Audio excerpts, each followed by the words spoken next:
Well, I've had a number of influences in different parts of my life. You know, as a kid, the music that, first of all, as a kid when I was listening to music, everything was true to me.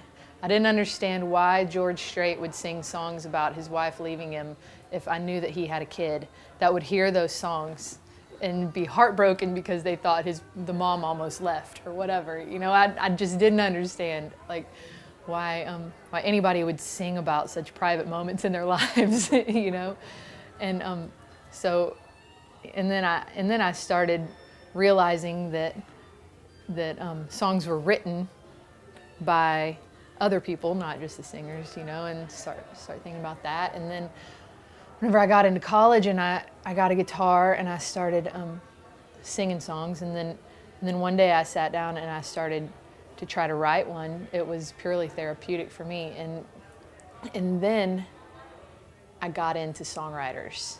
I didn't get into songwriters before. Like, I wasn't a fan of Townes Van Zandt and Guy Clark and Christopherson, and I liked their songs that other people sang that I didn't know were theirs, you know. But once I started to get into writing, then I started to dig into those to those writers, and Emmylou, of course, was a huge influence on me,